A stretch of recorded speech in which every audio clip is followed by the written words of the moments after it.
Hello and welcome to the Stampscapes lab. This is going to be a quick scene or stamp along. Hopefully if you like this look at this card, you stamp along with me here.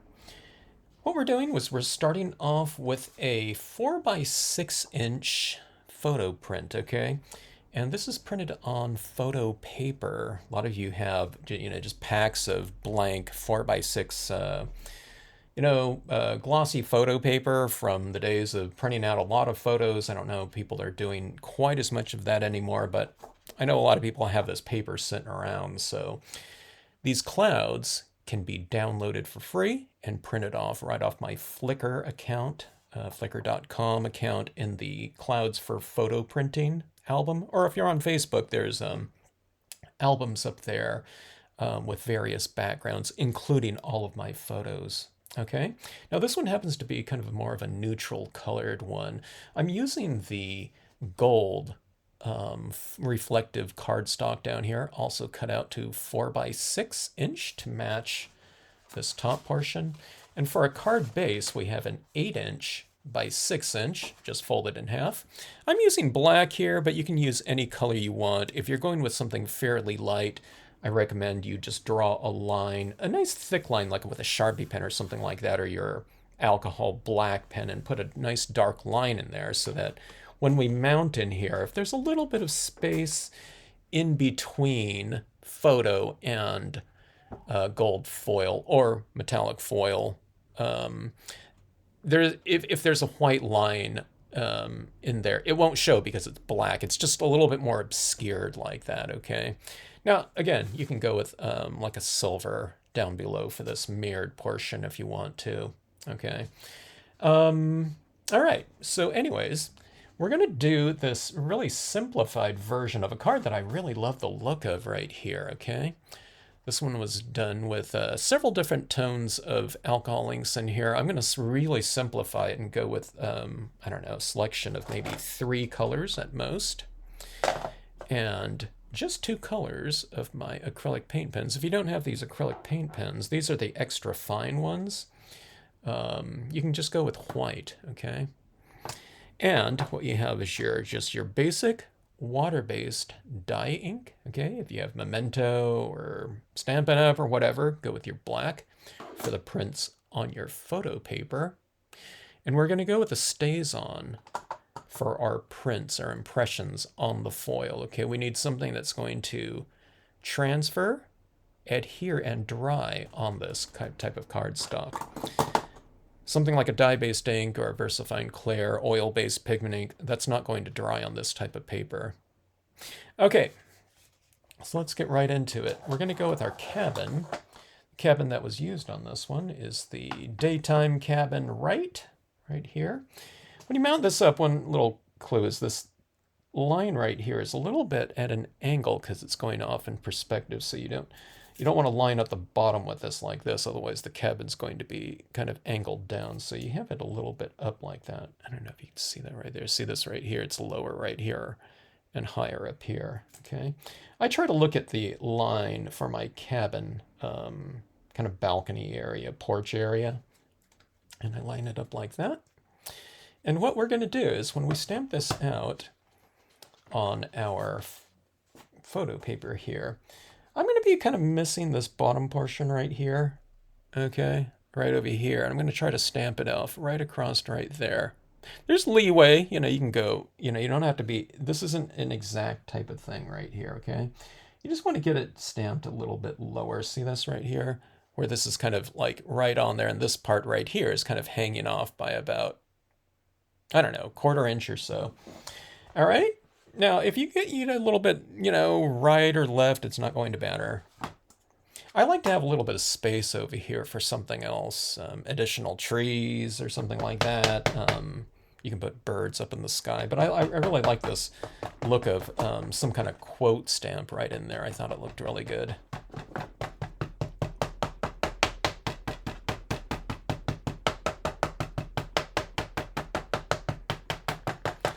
This is a glossy photo paper, but it doesn't matter if it's you have satin or matte, whatever you have. Most times people have glossy in terms of the photo papers. Okay, so lot of surface area to the stamp right here, so I stand up and get a little bit of leverage. If you're using a stamp positioner, do the same thing. Get plenty of pressure in the center area. If you've never stamped on photo paper before, you know, do a couple test prints or something like that if you want to, or make this your test print, you know. And here's one tip too. If you just printed out your photo, you know, your cloud background on your photo paper, maybe allow it to dry a little bit, or, you know, print it out the night before or something like that.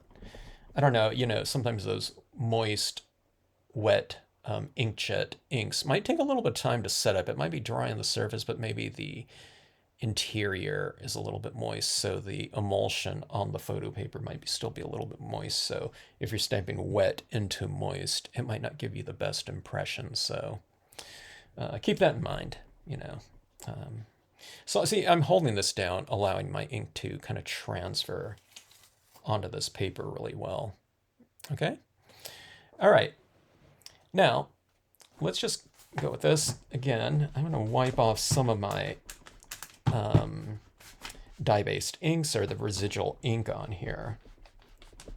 And just to simplify this entire process, making this a much quicker card, I'm going to use the trees up here. Now, I don't want to get my cabin in here again, but I'm just going for that top portion right up there. And again, it's just to kind of expedite this and make this a really fast card to do. So instead of using some of my taller trees down here like I did, that was the pines and rocks right there. If you have the pines and rocks or nature set number 8, go ahead and use those trees. But again, I just want to make this to, you know, like a really fast version. Now see, I can see where that cabin top is right here, okay, on my stamp. I'm going to kind of roughly put my finger there, so I know not to stamp this too much higher than that, okay? And I'm going to go with these on the, yeah, let's go right about right here. If I get a little bit of that cabin top in there, it's not going to matter. So I'll go for, you know, maybe 2 or 3 impressions of this. Now I'm stamping on the foil now with my StazOn ink, okay? So kind of, again, hold for a little bit longer. StazOn dries really fast though, so you don't need to hold it down too long, but allow that ink to get a good transfer, and then we have our trees down there like that, okay? And we'll leave this kind of area open in the center here. Re-ink for your second impression, for your left side impression. Let's see. Got my finger right here where those the rooftop is. I'll give some trees over here. This is going to give us a little bit more kind of depth in the scene, having some foreground trees here. They won't be probably as dramatic. I don't know if you call this dramatic down here, but they won't be as prominent, I should say, as, you know, some taller trees. But again, this is just to make a really fast card, you know, possible. It'd be possible to do this card maybe, I don't know, let's see if we can get this in 15 minutes.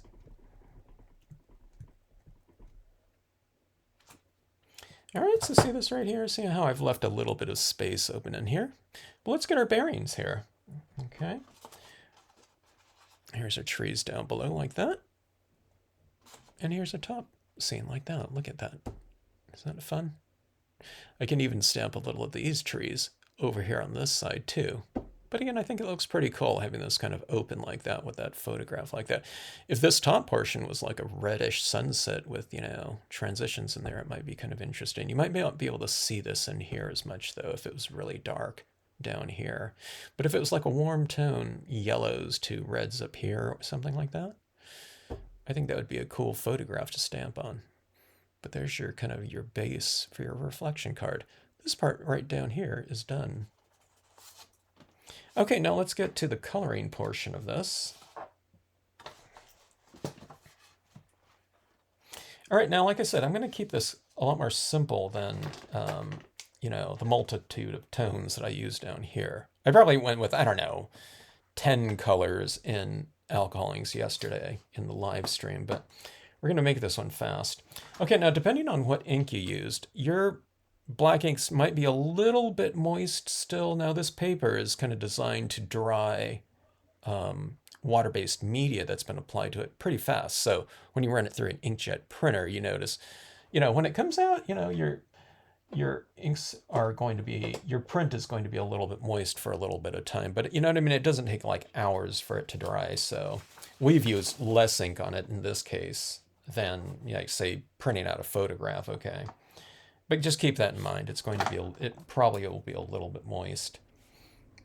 Okay, now the main tree is this one right over here that I'm going to be applying some tone to, okay? So let's just go ahead and fill this in right here. I think I'm kind of putting a little bit of my ink. Yeah, it's picking up a little bit of the black ink of the dye-based ink on there. But not too bad. But if you want to be safe, just allow your ink to dry a little bit longer. You can heat set a little bit too, but don't do it to to the point where your your photo paper starts curling. I might add in one more color into this. I forgot about the cabin here, but it won't take too long. Okay, so I'm just putting yellow all over everything, okay? And let's go with, let's say this kind of brownish tone tinge. It's not a super dark brown. It's kind of more of a beige, okay? You can see that black right there where it's really kind of picking up some of the black of my impression. So it's a little bit better if you kind of wait for your inks to dry a little bit. But, I'll show you, just doing mine. You don't have to wait probably too long. Okay, now see, everything has kind of a base coat of yellow in here. I'm going to make these green trees in the background, and this will be like an autumn tree right here, this deciduous one. And then we'll put some greenery down in here. Let me just go with this little tan color again in my shoreline too. It's just a really faint beige. It doesn't show up too much, but just to get some coloring in there. Okay, so we start off with this one. Let's go with some of the green here. I'm going with kind of a lime green tone, and I'm putting it into some of my trees right in there, and we'll put it in some of these bushes down below like this. Okay. Kind of leave some bare yellow here and there. Maybe I colored in too much of some areas, but that'll be fine. All right, now we're going in with orange like this, okay? And we'll kind of scumble this around. I'll leave some of that tree, just the bare yellow.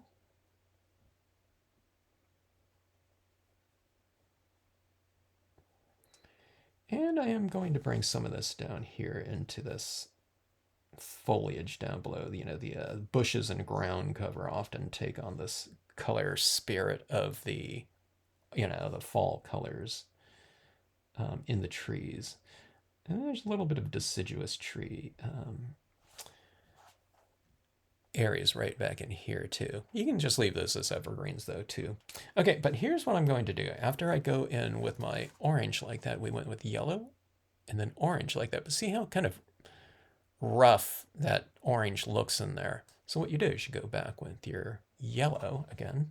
And if I didn't mention, these are alcohol pens, so the alcohol pens on top of this paper, you can really blend them out with your blender pen, but I usually go back in with a lighter color. So I go light, then dark, and then I go back in with a light to blend out those dark areas. And this alcohol ink really kind of just sits on the paper, on the surface. So when you go back into it with your lighter one, it puts the lighter or the darker one back into solution, and it allows you to kind of move it around and blend it, okay? All right, so we have that right there.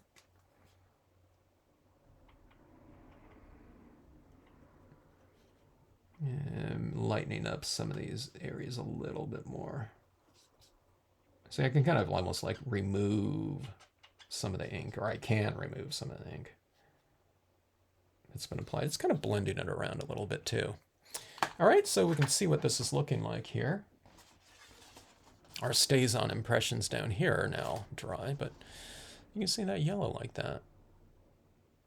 Now I think that looks pretty good as is. Now, you know, you can go in with this one if you want to, or you don't have to. You can choose any kind of color. Here's like a brighter yellow right here. Here's a little bit of an orangish yellow. Let me go with a little bit of a brighter yellow. You'll be able to see it on the page a little bit more. Okay, we're at the 15-minute mark, but I'll see if I can make this go fairly fast right here. I'm going to start off with my yellow, and then we'll finish off with the white. Okay, I'm adding this on my tree. I'm kind of clustering it on the tops of the branches. You can see on my designs themselves, there's kind of some darker and lighter areas of the tree. So this is a lighter tone on top of my, you know, darker tones underneath. So I'm applying this in the lighter areas of the design, okay? Now, you don't have to be perfect. It's not like, oh my God, I put that, you know, I put that dot in the darker area. It's not like that, you know, it's not so, you don't have to be real fussy about it, okay? But like here, there's a little bit of slope of this grass. I'm putting it on the top edge of that, you know, these little objects or, you know, bushes right in here, okay? But see how that really kind of wakes up the scene? Doesn't it make it kind of shimmer and sparkle?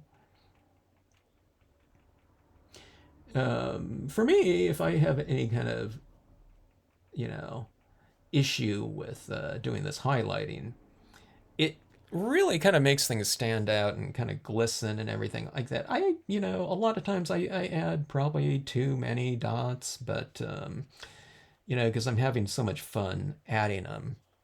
You know what I mean? So, you know, so be it.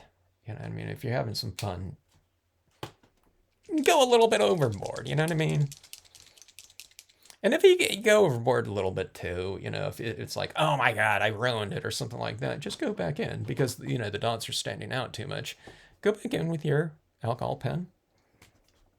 You know, when the paint is dry, and it dries really fast, go back in and just stain, you know, tone out some of the dots that you laid down with your alcohol pen again, okay? And your alcohol pen will color those dots, okay? Now here's the white. White stands out a little bit more because there's more contrast with the background, okay? And I'm just gonna add in some, you know, I guess this would be brighter kind of highlights or something like that in there. It just kind of wakes up the scene a little bit more. I could put some on tops of my rocks. Here's this tree trunk right here. We'll make that stand out a little bit more. I'm going to use the white a little bit more sparingly because it does stand out quite a bit. And if you can, see, I'm going to come in here and here's the this little post. It's just like the tree trunk right here. You know, you kind of hit that a little bit and it, you know, makes that tree stand out a little bit more. I just do it like a little quick little line. I don't press down real hard to get in these little like really fine additions of this white right here, but so kind of, you know, those little pillars right there. Maybe let's go with a little bit more right here.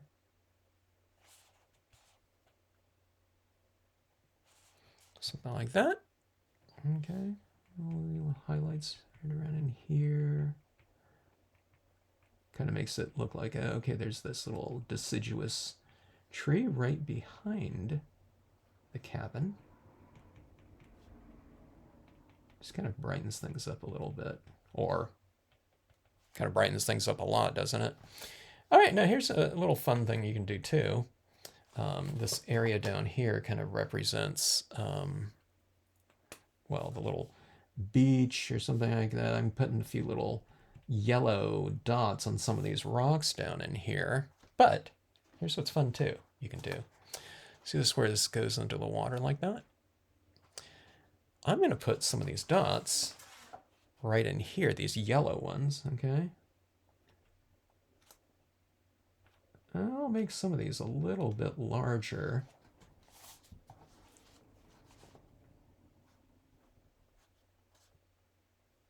And what these will represent is like some of those fall leaves that have fallen into the lake, maybe. Something like this. So this is what this looks like right here. Okay. And then you have this. So you see these leaves right down here? Look at how those leaves look against those reflections down there. See, it gives it a real three-dimensional look. I kind of forgot to do that in my scenes last night, to put some of these fall leaves down in that water like that. But look how great that looks. And then here, you know, you can put happy birthday or whatever, you know what I mean? We got a lot of space right here to do whatever you want. Or if you just like it as is, you can leave it like that. You can put some birds up there, whatever. And there's all kinds of other things you can do. You put, you know, a mountain in the background. Like I said, you can put more of these trees over here, like I did in this one. But that's your base right there. And it doesn't take too long, you know. What do we have? The 21-minute mark. And, you know, I was kind of explaining things early on, you know, of what to use in here. But, you know, something like this can almost take like 15 minutes or something like that. And, you know, it didn't include, you know, I cut out, you know, a 4x6 piece of this and folded it in half. But, you know, do a bunch of those at the same time. Print out a bunch of photo backgrounds at the same time. You'll be ready to go with these types of things. It makes for a pretty dramatic card. I'm going to use a spray adhesive. Now, I do it one at a time. I put some spray adhesive on this one first, and I tack it in here. But you can usually use your tape runners or whatever, and tape these down into here. If you tape it down, I would go perimeter and some tape in the center like that. I usually do it like a little X so that these are really nice and flush in here. And you're going to tape down one, put it right in there, have this kind of folded like this, so you can just lay it down like that, and then lay it down nice and flat, flatten it out, put some tape on the back of this one, and then have this one at an angle, and then really try to get this butted up against that really good, okay? And then I lay it down from the bottom up, and this one's from the top down, okay? When you're laying it down. Sometimes it gets a little bit off, and it's like, oh, I have 1/8 of an inch out here, and then you go like this, and this is like hanging out a little bit like that. But what you do is you just take this and your paper trimmer, you know, or whatever, you can use an X-Acto knife, and then you trim these areas off again, these 3 sides, and then you'll have a nice flush card, okay? Like that. But anyways, I hope you enjoyed the quick card version of this. I'm purposely not stamping anything in there because, you know, that I'm leaving that area open for whatever you want to stamp out in there. So fun stuff. And I think quite dramatic for the amount, especially for the amount of effort that goes into something like this. On this scene right here, we're talking to do this, you know, it took 1 stamp. And then a lot of you have, like I said, a lot of photo papers, leftover photo papers from back in the day of buying printer after printer. You know, we had to keep buying printers because it wouldn't work with our operating systems anymore. So we had to buy a new printer, and oftentimes printers came with, you know, free pack of 8.5 by 11, you know, glossy photo paper with this printer, Epson or Kodak or something like that. But and a lot of us have a lot of that paper still sitting around from 20 years ago. So pretty fun and easy stuff. All right, thanks for watching, and thanks for always, as always, for tuning into the Stampscapes channel.